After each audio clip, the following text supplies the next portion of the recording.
musumba Pastor Mushana Sibirungi n'akamu era nga abasumba basaze okubeera nga temunange beegatta okulwanisa omukulu ono bagamba nti engeri gy'atambuzaamu enjiri ye n'okugamba abantu balekera okubeera nga tebawaayo ssente si yenkola entuufu era mbu Bayibuli si bye byerambika. Kaakati n'otawulukute wansi ne waggulu era balayidde okubeera nga tebamusuuza endiga sako n'ekkanisa ye njagala okubeera nga tekuterawo ensonga ezo osobola okubeera nga omanya biki ebiri mu kubeera nga tebigenda mu maaso sayidi zeeyo tulaba tuzikalira ebintu byose byangunaka mu left right center era ng'ojja genda wansi awo naawe okubeera nga osulawo endowooza ekusinzira ensonga nga bw'ogenda okubeera nga oziwulira terakatero ku vidiyo era nga kujukiza Sheka Shirafu ajja kulombereddwa bw'obanga omwekutte ku namba ezisimu ziyita wansi ku stickers buli kimu kijja okubeera nga kitambula bulungi nnyo. Katusimbulayo n'olutalo luno abasumba lwe basitudde ku mukulu Pastor Isaac Ramushana ki ekiri wakadde kanotvawo. Nzize ng'omuntu ayagala gavumenti eno n'omutima gwange gwonna nzikiririza mu His Excellency Yoweri Kaguta Museveni system ya NRM njikiririzaamu ate kaakati yazaala omwana akyakula bamuyita PLU ndi omu ku ba founding member ba PLU so mu biti byonna ntwala nga bwendi. Omanyi kino njagala nnyo kiveeyo abantu bakitegeere because abantu balemerera okwawula obuweereza kati nga mu kyaki nene ebyobufuzi bagamba nti mulina engeri gye mubitabulamu ate ne mubuzabuza abantu kati njagala bwe nkusanze leero ekyo kitereeze. Omukulembeze ow'omwoyo mukulembeze nnyo n'okusinga omukulembeze omulala gw'olowoozaako kubanga ffe tulondebwa omulundi gumu ne tukola okutuuka le tulifa so nga bano baweebwa mandeeti ya myaka 5 ne bavaako kati gwalibeerawo okutuuka lwolifa bw'otobissaako mwoyo bw'otobisabira biba bigenda kwonooneka.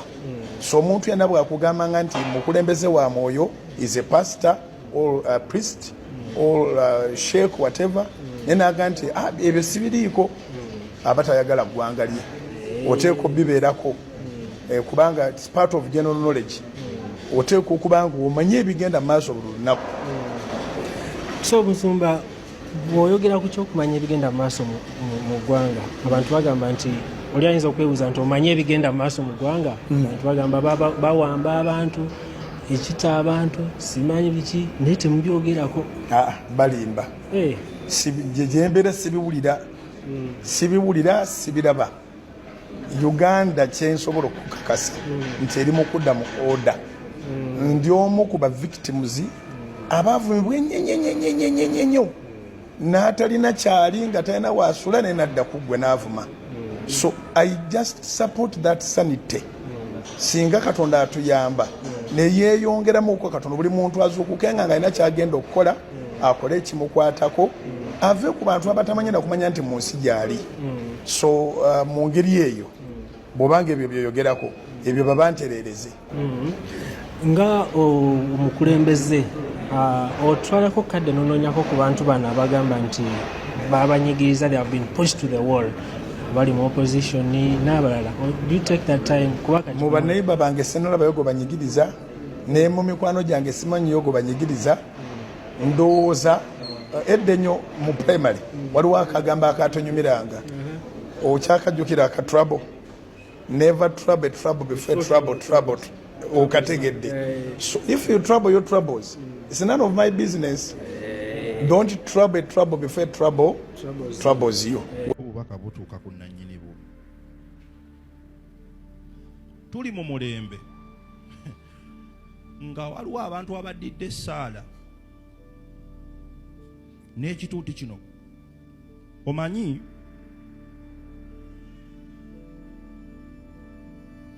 sisobola kujja mu kampuni yo nga gwe Coca-Cola neŋŋamba ffe tetwambala nze sijja kwambala t-shirt ya Coca-Cola ng'ate lyetteeka. Waliwo ebintu bye sisobola kwogerera ku kituuti kino. There are things I cannot speak on this pulpit. Do you know why? This is not my place. I'm just following under. Tosobola kubeera mu bulizi n'otandika okugamba abantu nti ebintu ebimu tetulina kubisabira. Are you okay? Are you okay? But Jesus said we should pray about everything. Gwongamba ebimusinza bisobola bisabira. That is not biblical. Osobola okgenda mu ddwaliro ne bakujjanjaba omugongo omulala asobola okusaba ne guwona. Yes, osobola okgenda mu ddwaliro ne bakusabira senyiga, omulala asobola omusabira naawona, kubanga Yesu yagamba atya ye muyinza w'ebintu byonna, waliwo ekimulema. How do you start telling people some things don't pray about them? That is not biblical. Bw'odda ku ofiisi eno ey'obusumba gye tulimu, you can't. Tosobola kugaba abantu ebimu temubisabira, ng'ate Yesu yagamba okuyita mu kusaba n'okwegayirira mu buli kimu mu Bafilipi 4:6, buli kimu mukitegeeze mu kusaba eri Katonda.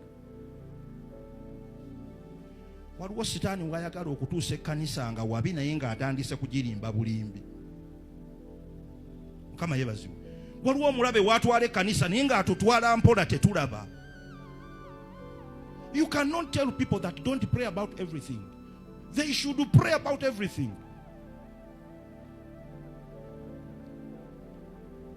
Mu Bakolinso essuula 4 olunyiriri olwabiri, 1 Corinthians 4:20, Bayibuli egamba ekyawandiikibwa kino kyogedde emirundi mingi. Obwakabaka bwa Katonda si bigambo, oba enjiri gye tubuulira si bigambo naye maanyi. N'otandika okubuulira enjiri ng'eringa etaliimu maanyi, nti bw'olwala siriimu mirabu mizidagala siriimu tawona, nga ndi wano ku kituuti. I tell people when I'm a preacher that Jesus cannot heal AIDS. Oba tosobola kumusabira, toyogerera Yesu, gamba nze sina mafuta gasabira siriimu kuwona, naye Yesu yamuwonya. So togamba bantu nti Yesu tasobola kuwonya siriimu, because Yesu ffe gwe tuweereza, Bayibuli egamba ye muyinza w'ebintu byonna. Amagwe wulira, pray about everything. Sabira buli kimu kyonna, n'obuntu obutono busabire, n'ekyomanyi nti okisobola kisabire. Let no one deceive you. Kino tokisabira, ekyo kati kikole bukozi. Kisabire. It is the will of God that you pray about everything. Ebimu Katonda akuwa ekisa, ebimu Katonda akuwa amagezi. Kama yebaso.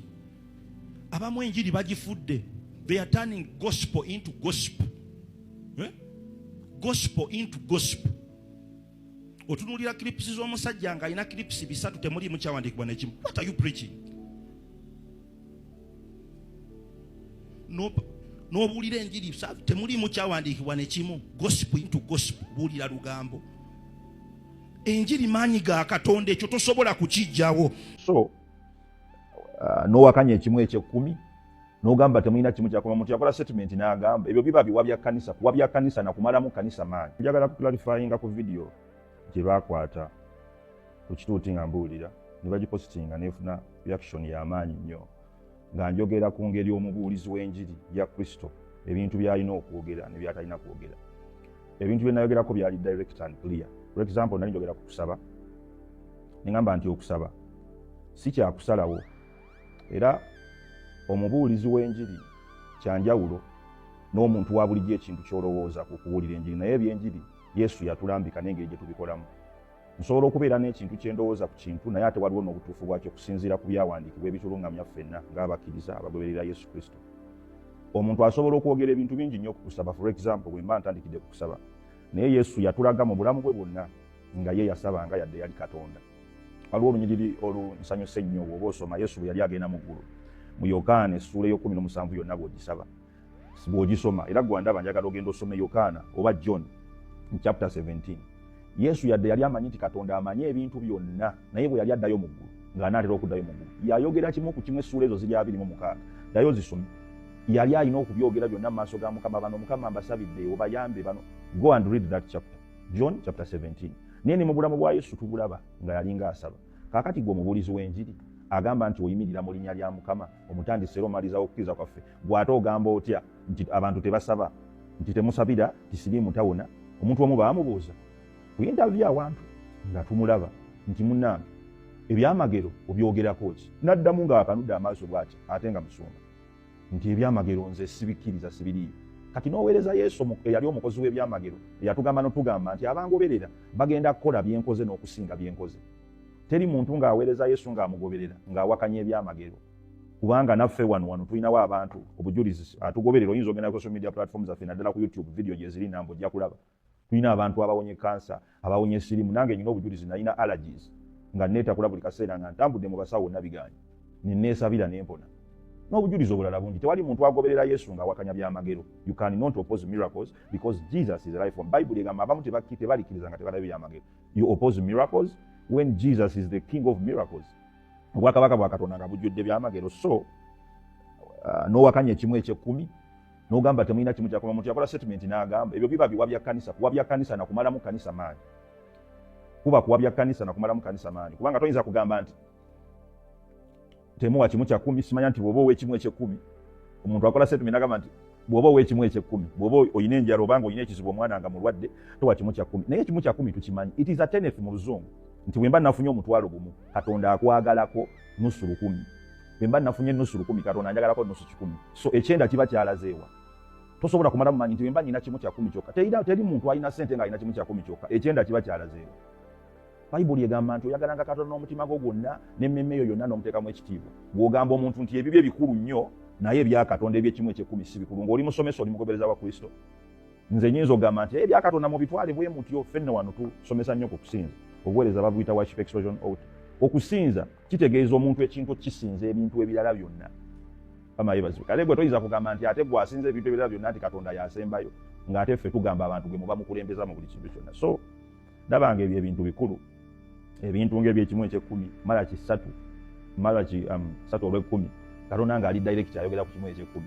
Tubitemu eby'ekkumi n'ebiwa mu nnyumba yange. Katonda nga yakugamba n'ateekako ebisomozo gwe n'ebisuubizo. Ni Yesu teyabyo. Actually Yesu bwe yali ayogera ku kimu eky'ekkumi ate ye yali muzibu. Teyakisazaamu yagamba temukikolera mu bukuusa. Naye yatulaga example ku story y'omukyalo oli. Ku story y'omukyalo. Bannange omuntu okuba kati kambeeka akantu kengenda okubakubisa. Timo wakoogeddeko n'otakaggusa. Kambeeko kyenkugamba. Mu bulamu bw'ensi eno baganda bange ofubanga nnyo okulaba nga toli mwavu. I'm sorry to say this, ne woba mubbi ng'olina ssente bajja kuwa ekitiibwa. Ne woba muwe muzingo olina ssente ng'oba olina ky'olagawo bajja kuwa ekitiibwa. Sigenda kukulimba. Abantu abasinga boogera bulungi wano naye nga obulamu bubaluma lwakuba nti tebalina kye balaga. Oli n'omulaba ng'ayogera bulungi naye nga bamutenda mpisa. Munnange omukoo waffe tayasizza nkuwoowe takoze emirimu ate nga mwe muva akamanyiiro. Kati nze Lama bagamba naye Lama bamuwa batya omukazi kugagamba agamuvaamu. Famire ya mukyala wange okumpa omukazi teyatunuulira bigambo binvaamu wabula yatunuulira nkulaakulana. Yensonga lwaki abantu abasinga mulina empisa naye nga tebasobola kuwa mukazi. Gwe weewuunye King Dionso baye Dionso no muli w'ebisiyaga bakola omukolo. Famire yamwaniriza olw'ebintu bye baatwala. Olw'ebintu bye baatwala naye nga musiyazi nti bali byonna tebajja birabo muntu ne woba ne ssente. Kampe example nga ku Ajati avuma. Ne wandi mwagadde nga wandi mwagadde nga avuma nga mwavu. Wandi gambye kyekivuma naye omanyi abantu abamufukaamirira ne mufuti watuuka ewa Namyala akutama n'agamba Ajati ki sente. Woba ne sente ne woba owemula teri abimanyi ebyo. Teri agala na kubimanya ate teri abiraba. Naye kiba kimu kukola. Buli woba ng'olinamu ku sente tebajja tunuulira bukyamu bwo. Naye ate buli woba n'empisa ate bajja kujerega nnyo. Akakoka empisa zo bajja kumanyiira. Kasizze enkuba nanga nti bwavu. Kayeze olujja bannanga nti bwavu. Omuko omwavu bw'oba otudde mu katebe mu maaso omuko omugagga bw'ajja gogo basitulawo bambi gundi kati na ati kyembagamba kati nze nsobola ogenda ku buko igwalina empisa ne bakusitula nze ne bampa akatebe. Tusobola ogenda ku buko igwalina empisa ne bagamba viira Lama atuule. Ensi eno ne waaba maama waakwagala olina. Era otajja na kaveera essanyu lyogende ewa maama wo ng'okutta akaveera lyawukanamu n'essanyu lyakulaga ng'ogenze engalo nkalu. Kitegeeza n'ennyoka akuzaala kabeere mukazi waka akwagala olina. Kati gojja kutunuulira abantu abajaji timaavuma Lama ani amuwa omwana we ng'awemula bw'atyo nga weerabidde nti mukyala wa Lama tapangisa namukolerera ekyo famire ye kye yalaba. Teyatunuulira bigambo bifuluma Lama. Ate famire ezisinga omwana waabwe gy'alaze gy'afunira emirembe kye baagala bo tebatunuulira bisigadde. Obukombulina balaba byenkola naye gwe woolaba ebivuma ate bo balaba kyenkoledde mwana waabwe. Timo gwe teweewuunya abantu tebeewuunya ku myaka gye nnina okubanga omukyala gwe nnina tapangisa siri mukulu nnyo naye bakazi bameka myaka 2 ng'ali mu muzigo tebamunonanga waabwe nenze nengenda newaabwe nengamba we mukyala wange kamunone muteeke ewaka okuzimba kuwedde kati tuddako mikolo emikolo giwedde kati mukolera bizinensi muzadde kyatayagala laba mwana we muobwo obulamu muzadde kinawe kennyini okyagala naye ndi mubi lwakuba nti saawa mwera baga ololama tetusobola muwa mukazi ku mbeera ze kubanga nawasa era singa najje wammwe mwandi mumpadde olimba mwandi mumpadde siri wakusabirwa oli awo n'omusajja wo w'empisa bakuwasiza kalwere ennaku zino mwadda namasuba ne taatawo tamanyi watuufu wakusaaga taatawo n'alinnye emmotoka najja obbalambulako mbw ate yabaleka namasuba ate kati mumwadda zana muli awo muzunga n'omusajja wo ow'empisa muzunge fe abaffe tebajja zunga mugira muzunga kambabuulire baganda bange mu nsi muno ensi egenda kujajinga na biki byokoze ensi ogenda bweru okay rama jiro yogera katuna kamarotu makono ize kyenjagala obbagamba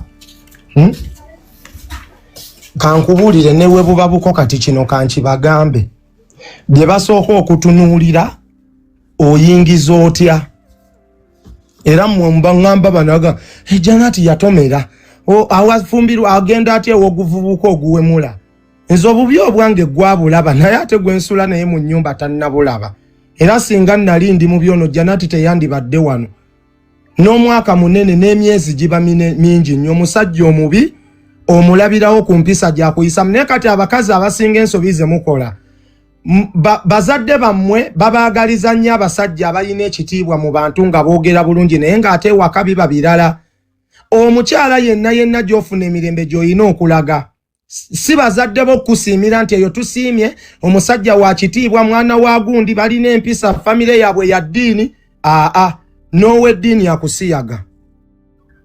n'ow'eddiini akusiyaga tunuulira musajja waakututte ne waaba mubbi ng'akulabirira abba ku lulwo nze nsobola okuba nga ndi muvumi nga gwe tondabamu bulungi naye ate Janati tasobola kukeera ku makya kunjajinga kuba akimanyi nkikola ye kuba bulungi kati gwe atakifunamu oyinza okukiraba nga nze ndi mubi nnyo kuba tokifunamu nera senga mbaddeko n'akasente keekuwa wandimpanye naye akageri abantu gye tutabawa ssente banyiiga ekyo kibi naye wenzikuwumpaana so ffenna golo kufuna ne mmwe mutunuulira abasajja egundi ayogera bulungi eddeire Uganda ye talina linnya bbi ku intaneti wafumbirwa intaneti mukwano nno obufumbo bwa intaneti bwawukanamu n'obwewaka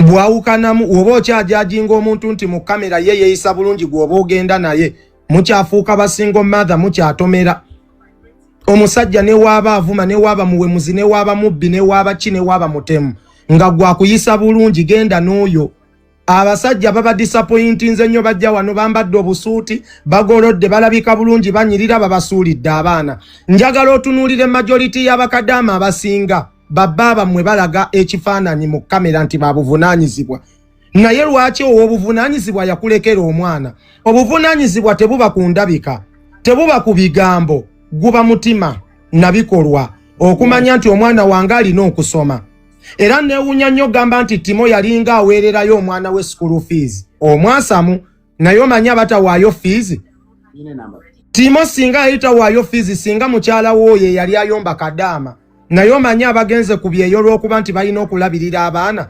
majority y'abakadaama abasinga babba bamwe balabika bulungi balina empisa naye empisa mwalabaza mu bantu mu kamera temwasooka kutunuulira mpisa za waka obuvunaanyizibwa bw'omusajja kukulabirira n'omwana kumanya responsibilities z'ewaka ezitasobola kuleetera nti gw'ogenda otambula onoonye kati mulekerawo jajinga banze sisobola kwagala Balista Timo wuyo alina kalina igwe atasobola kwagala Timo musajja wali n'empisa akutadde mu muzigo Abalungi abatuuliriza era abatulaba olunaku olwaleero tukyaddeko ewa Sheikh Ashraf Dembe. Sebo sanyusa okubalaba. Amannya agange Yeze Sheikh Ashraf Dembe akola ku bizibu by'enjawulo. Omuntu singa aba alina ebirwadde musomereddwa tunywa amazzi ga lukuya nga bw'obadde ogalaba tugenda abantu ku kyoto ne twokya emizimu emibi egibabaamu n'okulomba edduwa abantu singa abeera ng'ali wano atuuse sobola okumulombera edduwa ne waba atatuuse nga mpadde amannya ge naye ng'ali wala maneetaase enamba yange yeeno eri 0701763711 nammwe bannyinaffe abali ebweru oyagala okuba nti oyagala okulombera ku dduwa ng'olina ebizibu viza zibuze amaka gakolongotana sente zikola zimpita mu ngalo ojja kumpeereza ekifaananyi kyo n'amannya go ebyo byokka bijja kummala nja kukulombera edduwa ojja kutereera olunaku olusembayo mu mwezi mba n'edduwa eyawamu ffenna n'abalwadde bange abakadde n'abapya. Salaamu alaikum warahmatullahi wabarakatuh.